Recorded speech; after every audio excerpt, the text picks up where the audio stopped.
이번에 한국금융위원장 측에서 국회에서 깜짝 발언을 내놨습니다. 스테이블코인의 글로벌 정합성, 혁신성, 안정성을 고려해서 도입하겠다라는 이야기였죠.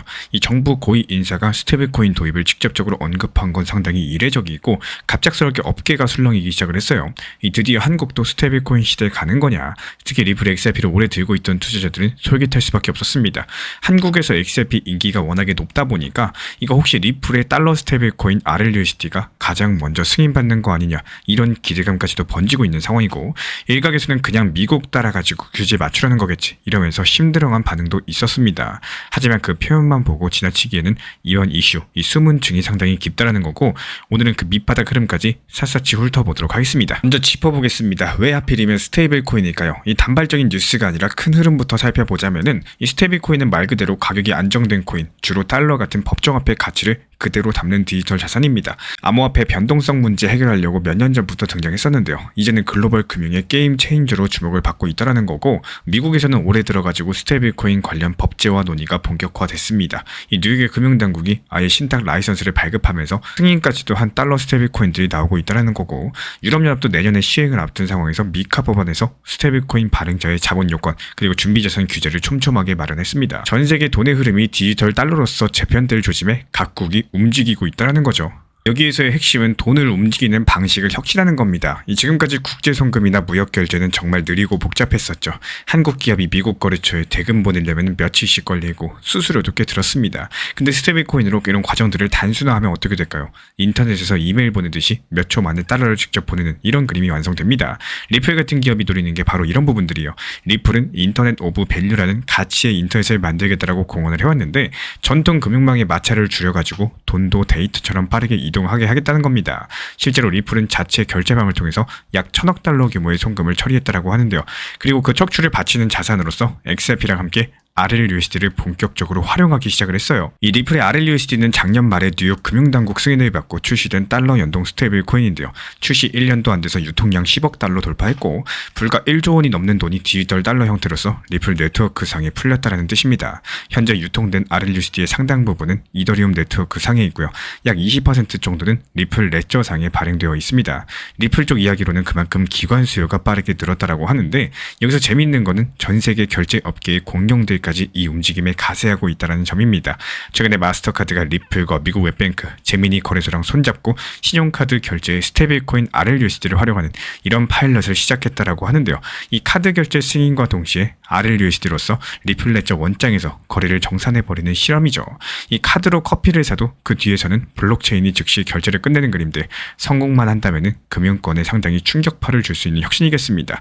이렇게 글로벌 기업들까지도 뛰어드는 이유, 그리고 한국 정부가 굳이 혁신성을 강조한 이유는 딱 하나예요. 스테이블코인이 금융 인프라의 새로운 길에 올라타야 된다는 겁니다. 자칫 뒤처지면 글로벌 돈 흐름 주도권을 놓칠 수가 있으니까요. 그렇다면 한국의 스테이블코인, 구체적으로 무엇을 의미하고 있을까요? 금융위원장이 언급한 글로벌 정합성부터 풀어보겠습니다. 쉽게 말씀드려서 국제 기준에 부합하게 만든다는 뜻인 거고, 이미 미국이나 유럽이 만든 규칙과 엇박자가 없도록 한국만의 기준을 세우겠다는 건데, 오히려 외국 업체들의 문호를 열 수 있다는 신호로도 읽히고 있습니다.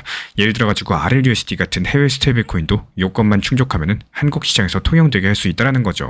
이게 당국의 입장에서는 안전장치가 가장 중요할 텐데요. 그 부분이 바로 금융위원장이 말한 안정성 규모입니다. 이 무턱대고 민간 스테이블코인을 허용했다가 테라 사태 같은 일이 터지면 안 되니까요. 이 준비자산 100% 보유하고 실시간으로 검증하고 상환 권리 보장 등의 여러 가지 장치를 요구할 가능성이 높다라는 거. 이 실제 리플의 RLUSD 발행사인 신탁회사가 달러 현금과 단기 국채를 100% 예치해두고 원하면 언제든지 1대1로 달러를 바꿔주도록 설계되어 있어요. 이런 담보 기반 스테이블코인은 알고리즘 방식과는 다르게요. 갑작스럽게 가격이 흔들릴 위험이 낮죠. 한국이 도입을 검토한다? 당연히 이런 완전 담보형 모델 위주로 풀 것으로 보입니다. 그리고 이어지는 혁신성 부분, 단순하게 코인 하나 추가 허용한다는 의미가 아닙니다. 새로운 서비스랑 결제 인프라의 혁신을 유도해야 된다는 건데요. 이를테면 해외 송금, 무역 결제, 디파이 활용 같은 여러 가지 다방면으로서 스테이블 코인을 활용할 수 있게 제도를 짜겠다는 뜻으로 읽힙니다. 리플 측도 이런 활용 시나리오에 잔뜩 공을 들이고 있는 상황인 거고, 앞서 언급드린 것처럼 국제송금망 리플 페이먼츠에 RLUSD를 아예 통합해버렸어요. 일본 SBI 홀딩스랑 제휴해가지고 일본 시장에 RLUSD를 공급하는 이런 프로젝트도 진행 중에 있습니다. 있습니다. 아시아에서 신뢰받는 기관들과 손을 잡고요. 우리 스테이블 코인은 규제도 준수하고 유용하다. 이런 식으로 증명하고 있는 셈이겠죠. 실제 라훌 아드바니 리플 정책 총괄 측에서는요. SBI와 협력은 RLUSD가 기관 중심 시장에서도 신뢰할 수 있는 규제 준수 자산인 것들을 보여줄 것이다. 이렇게 언급 남겼고, 한국은 디지털 결제 인프라랑 기술 친화적인 소비자가 갖춰진 시장이라는 새로운 결제 수단이 빠르게 수용될 환경이다. 이렇게 한국의 잠재력을 짚었습니다. 요컨대 리플 입장에서는 이 한국 시장이야말로 RLUSD 같은 혁신을 펼치기 좋은 무대라는 판단입니다. 그리고 이런 점은 XRP 투자자들에게도 시사하는 바가 큽니다. 왜냐하면 RLUSD를 비롯한 스테이블 코인이 한국에서 쓰이기 시작하면요. 자연스럽게 XRP 생태계의 활용도가 높아질 가능성이 있기 때문이겠죠. 리플의 리플 레저 같은 경우는 애초에 다양한 통화의 토큰을 발행하고 또 빠르게 교환하도록 만들어진 인프라입니다. 이게 한국에서 RLUSD 수요가 생기면은 리플 레저 네트워크의 트랜잭션이 늘어날 거예요. 이 리플 레저에서 거래가 활발해지면은 그런 기본 기축인 XRP의 유동성도 중요해지겠죠. 앞으로 원화 기반 스테이블 코인이 나온다라고 가정해봅시다. 그리고 한국 투자자나 기업이 원화 스테이블 코인과 RLUSD를 교환해서 이 국제 거래에 사용한다. 리플 레저상에서 원화 토큰, XRP, 달러 토큰으로 값이 매겨질 수도 있다라는 거. XRP가 중간 브리지 통화 역할을 자연스럽게 말하게 되는 거고, 이 리플 X의 마커스 임펜저 수석 부사장도 달러 스테이블 코인은 글로벌 유동성을 담당하고 원화 스테이블 코인은 국내 결제랑 원화 표시 자산 분야 혁신을 담당하면서 이 상호 보완적인 관계를 이룰 것이다. 이렇게 언급을 남겼습니다. 두 가지 스테이블 코인을 XRP 같은 네이티브 자산이 연결해주면요. 국경 간의 이동도 훨씬 더 부드러울 거란 얘기입니다. 결국에 우리나라에서 글로벌 유동성인 달러랑 로컬 금이라고 할 수 있는 우리나라 한국 돈을 전부 다 잡는 이 두 마리 토끼를 다 잡는 전략을 쓰면요. XRP 생태계에서도 호재가 될 가능성이 높아 보입니다. 무엇보다 우리나라는 XRP의 글로벌 핵심 시장입니다. 업계 데이터에 따르면은 최근에 XRP 가격이 급등할 때 전 세계 XRP 거래량의 70% 가까이가 한국 거래소 업비트에서 나왔을 정도입니다. 업비트는 전 세계 어떤 거래소보다도 많은 XRP 물량을 보유하고 있기도 한데요. 그만큼 한국 투자자들이 XRP에 익숙하고 많이들 보유하고 있다는 뜻이겠죠. 이런 상황에 RLUSD 같은 스테이블 코인이 한국 거래에 들어오면 어떤 일이 벌어질까? 이 당장 업비트나 비썸 같은 곳에서 XRP, RLUSD 마켓이 열릴 수도 있겠습니다. 지금은 원화로만 XRP를 거래하고 있지만요. 이 달러 토큰과 직접 거래하는 시장이 생긴다는 거고, 그렇게 되면 한국 투자자들은 사실상 달러 자산을 다루게 되는 셈이라서 글로벌 투자 판도가 확 넓어지게 되겠죠. 그리고 해외 투자자들도 한국 시장의 RLUSD 수요를 보고 리플 레저로 자금을 들어올 수가 있습니다. 유동성의 지평이 넓어진다는 거고, 금융위가 강조한 글로벌 정합성, 그리고 이런 것들이 바로 국경 없는 자금 흐름을 염두에 둔 거라는 겁니다. 물론 이런 상호 운용성을 제대로 확보하려면 각국의 규제 당국끼리 협력하고 표준을 맞추는 작업들이 선행돼야겠죠. 동일한 활동에는 동일한 규제를, 이런 원칙으로서 발행 커스터디 기준을 조화롭게 만들어야 된다고 조언하고 있어요. 한국도 디지털 자산 기본법 논의 과정에서 미국이나 일본 같은 기준을 참고해서 스테이블 코인 발행자 자격과 준비금 요건을 정할 것으로 보입니다. 결과적으로 봤을 때 이런 제도 트랙이 깔리면은 이미 규제 준비가 된 플레이어, 그리고 대표적으로 리플, 이런 것들이 가장 먼저 수혜를 볼 공산이 크겠습니다.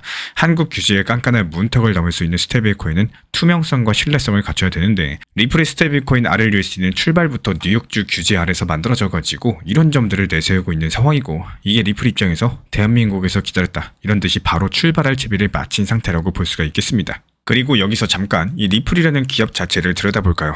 XRP 투자자라면은 리플사를 둘러싼 소식을 익히 들어왔겠지만 이 최근 행보는 사뭇 결이 다릅니다. 예전에는 주로 XRP 보유량이나 규제 리스크 얘기가 많았었다면은 이제 리플은 스스로를 크립토 인프라 기업으로 변모시키는 모습이죠. 올해만 해도 프라임 브로커리지 기업을 인수하고 커스터디 사업에 진출했었고, 말씀드린 RLUSD 스테이블 코인도 직접 발행을 했고요. 이런 사업 확장을 위해서 대규모 투자 자금도 유치했습니다. 이 불과 며칠 전에 리플은 7천억 원 규모의 신규 투자를 받아서 기업 가치 58조 원을 인정받았다라고 해요. 유니콘을 넘어서 가지고 데카콘 수준의 어마어마한 몸값이죠. 이게 투자자들이 보기에 리플이 장차 글로벌 금융 인프라 플레이어로 돈을 벌 거라고 믿는다는 방증입니다. 이 실제 리플은 우리가 전 세계 75개 이상 라이선스를 확보했다라고 밝혔고, 각 나라 금융 당국으로부터 송금업, 교환업, 이런 허가증을 쌓아가면서 합법적인 영토를 넓히고 있는 겁니다. 이런 그림들을 보고 있으니까 이 과거의 암호화폐 대 정부 대결 구도가 많이 달라졌다는 걸 느낍니다. 리플이 오히려 정부들과 손을 잡고 제도권에 들어가는 전략으로 선회했고, 그 결실 중에 하나가 바로 RLUSD입니다. 이제는 아예 주요 국가 규제자들과 CBDC부터 스테이블코인까지도 협력 논의에 참여하고 있을 정도니까요. 물론 경쟁과 변수도 존재합니다. 달러 스테이블코인 시장에는 이미 태환성 1위 테더 USDT가 있죠.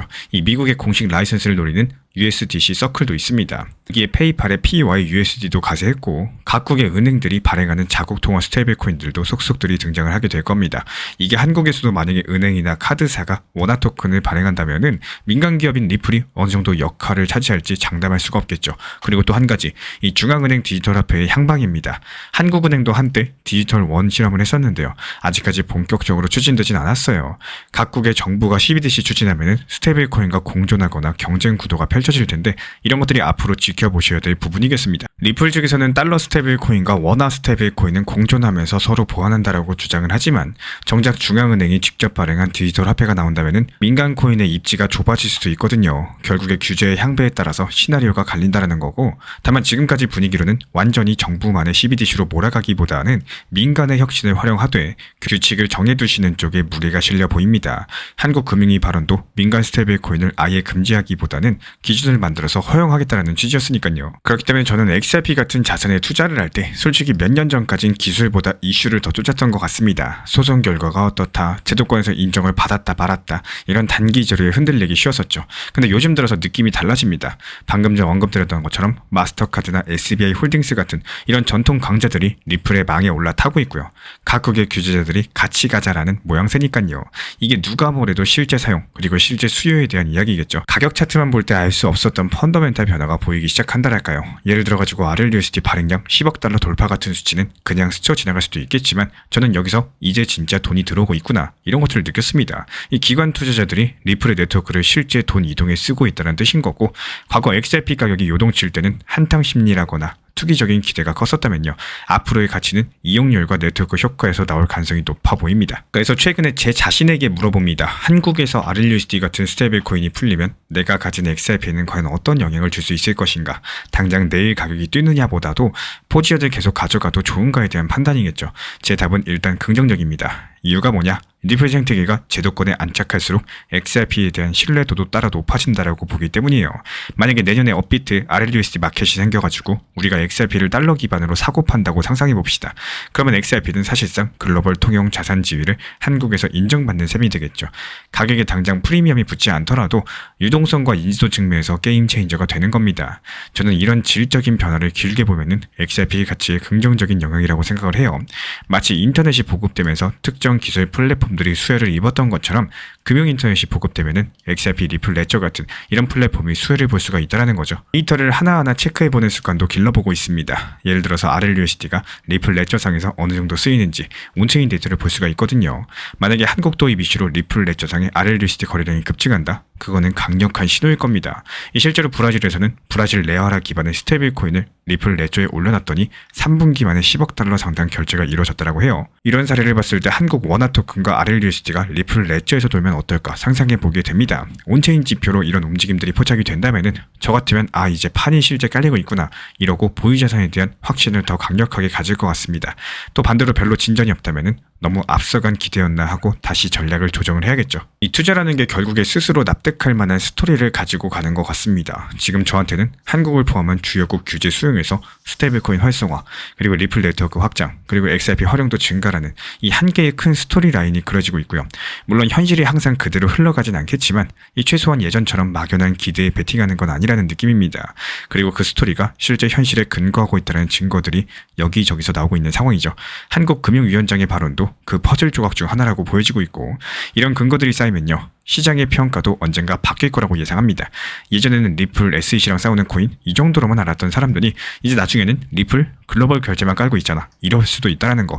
저는 XRP 투자자로서 이 후자의 인식 전환이야말로 궁극적인 리레이팅의 단초가 될 거라고 봅니다. 이제 앞으로 전망을 그려보겠습니다. 만약에 한국 정부가 예고대로 스테이블코인 제도화의 속도를 낸다면은 생각보다 훨씬 더 빨리 현실 변화가 올 수가 있겠습니다. 가령 내년쯤 한국 첫 달러 스테이블코인 승인 1호는 RLUSD가 될 것이다, 이런 기사가 나올 수도 있겠고요. 그리고 이것과 동시에 어떤 국내 금융사가 원화 토큰을 내놓겠다라고 할지 모릅니다. 그렇게만 되면은 우리 일상에도 변화가 스며들 가능성이 크다라는 거. 해외로 유학 보낸 자녀에게 학비를 보낼 때 달러 스테이블 코인으로 몇 초 만에 보내고 현지에서 바로 현금화한다거나 이렇게 무역 업체들이 달러 송금을 은행 대신 블록체인 토큰으로 하기 시작하면요, 은행들도 절대 가만히 있지 않을 거라는 거예요. 국내 은행이 RLUSD를 받아서 바로 원화로 바꿔주는 이런 환전 서비스를 내놓을 수 있는 거고, 이런 흐름들이 이어지면은 1년에서 2년 안에 아시아에서 스테이블 코인 허브로 한국이 부상할 수도 있겠습니다. 리플의 임펜저 수석 부사장 측에서는요, 국내 규제가 정비되고 상호 운용성이 확보되면은 1년에서 2년 안에 의미 있는 기관 채택이 가능할 것이다라고 전망을 남겼는데, 이 충분히 현실적인 예측인 거고, 한국이 그 모범 사례를 만들면은 주변국도 벤치마킹하면서 전반적인 판이 커지겠죠. 그리고 XRP랑 리플한테도 그런 미래는 밝은 편입니다. 한때 규제 리스크로 암울한 시기도 분명히 있었지만 이제는 제도권 플레이어로 인정받으면서 성장하는 모습이니까요. 다만 이게 투자자 입장에서는 단기 기대랑 중장기 현실을 구분해야 될 것 같습니다. 단기적으로 봤을 때 한국 도입 호재 떴다, 당장 폭등한다, 이렇게 흥분하시기보다는 중장기적으로 네트워크 가치가 올라가는 과정으로 보시는 게 맞는 거고, 눈앞의 가격 등락보다는 5년 뒤에 이 기술이 금융에 얼마나 스며들까 상상해 보신다면 이 지금의 뉴스 하나하나가 분명히 다르게 보이실 겁니다. 그래서 개인적으로 저는 앞으로 돈이 오가는 방식이 근본적으로 바뀔 거란 생각합니다. 인터넷 초창기를 돌이켜보면 처음에 이메일 보내는 정도였었지만 이내 전자상 거래, 스트리밍, SNS까지 이렇게 전부 다 생겨난 것처럼 가치의 인터넷도 마찬가지겠죠. 스테이블코인은 그 중에 가장 실용적인 첫 번째 단계일 뿐인 거고, XRP 리플처럼 그 밑단을 지지하는 자산들은 미래 금융 시스템의 기본 인프라가 될 가능성이 있다는 거. 이 한국이 지금 내딛고 있는 스테이블코인 한 걸음은 어쩌면 그 거대한 변화의 신호탄일지 모르겠습니다. 우리가 이런 변화를 끝까지 지켜보고 있는 한 투자 기회는 자연스럽게 따라올 것이라고 믿습니다. 이제 정말로 돈이 인터넷처럼 흐르는 시대, 성큼 다가오고 있는 상황이죠. 리플 XRP랑 관련된 실시간 매수 매도 타점과 속보들 우리 신사 채널 차원에서 모니터링 중에 있고요. 이에 따른 단기 반등 타점에서 빠르게 실시간 브리핑 도움 드리고 있기 때문에 신사 채널 구독해주신 분들 중에서 실시간 커뮤니티방 입장 원하시는 분들 현재 보이는 번호로 문자 신청 주시면 입장 도움 드리겠습니다. 오늘 오르지 않는다고 실망할 필요 없고요. 오히려 그게 나한테 더 좋은 기회가 될 수가 있습니다. 많은 분들께서 시장 바라보실 때 오늘은 좀 올랐으면 좋겠다, 이 호재 나오면 이제는 오르겠지, 이런 기대감을 자연스럽게 가지십니다. 하지만 이런 생각이 쌓이다 보면은 어느새 투자 심리가 상승에만 맞춰지게 되고 결국에 하락에는 무방비 상태가 돼버립니다. 그러면 조정이 나올 때마다 불안하고 손이 먼저 움직이게 되고 기회를 잡아야 될 자리가 오히려 두려움의 구간이 돼버립니다. 그래서 저는 이렇게 말씀드리고 싶어요.